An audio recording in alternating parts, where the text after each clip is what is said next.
12. Je suis revenu m'asseoir précipitamment sur ma paille, la tête dans les genoux. Puis mon effroi d'enfant s'est dissipé et une étrange curiosité m'a repris de continuer la lecture de mon mur. À côté du nom de Papavoine, j'ai arraché une énorme toile d'araignée, tout épaissie par la poussière et tendue à l'angle de la muraille. Sous cette toile, il y avait 4 ou 5 noms parfaitement lisibles, parmi d'autres dont il ne reste qu'une tache sur le mur. Dautin, 1815, Poulain, 1818, Jean Martin, 1821, Castin, 1823. J'ai lu ces noms et de lugubres souvenirs me sont venus. Dautin, celui qui a coupé son frère en quartier et qui allait la nuit dans Paris, jetant la tête dans une fontaine et le tronc dans un égout. Poulain, celui qui a assassiné sa femme. Jean Martin, celui qui a tiré un coup de pistolet à son père au moment où le vieillard ouvrait une fenêtre. Castin, ce médecin qui a empoisonné son ami, et qui, le soignant dans cette dernière maladie qu'il lui avait faite, au lieu de remède, lui redonnait du poison. Et auprès de cela, Papavoine, l'horrible fou qui tuait les enfants à coups de couteau sur la tête. Voilà, me disais-je, et un frisson de fièvre me montait dans les reins. Voilà quels ont été avant moi les hôtes de cette cellule.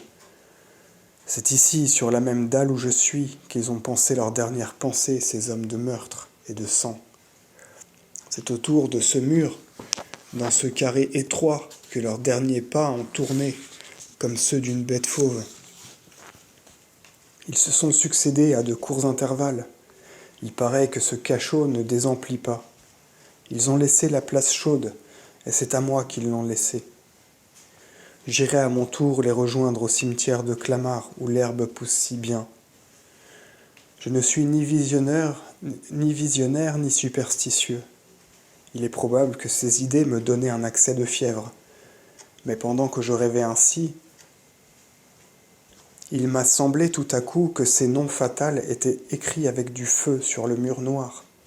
Un tintement de plus en plus précipité a éclaté dans mes oreilles. Une lueur rousse a rempli mes yeux. Et puis, il m'a paru que le cachot était plein d'hommes étranges qui portaient leur tête dans leur main gauche et la portaient par la bouche, parce qu'il n'y avait pas de chevelure. Tous me montraient le poing, excepté le parricide. J'ai fermé les yeux avec horreur, alors j'ai tout vu plus distinctement. Rêve, vision ou réalité, je serais devenu fou, si une impression brusque ne m'eût réveillé à temps. J'étais près de tomber à la renverse lorsque j'ai senti se traîner sur mon pied nu un ventre froid et des pattes velues. C'était l'araignée que j'avais dérangée et qui s'enfuyait. Cela m'a dépossédé. Oh, les épouvantables spectres! Non, c'était une fumée, une imagination de mon cerveau vide et convulsif. Chimère à la Macbeth. Les morts sont morts, ceux-là surtout. Ils sont bien cadenassés dans le sépulcre.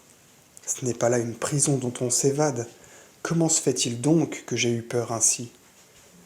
La porte du tombeau ne s'ouvre pas en dedans.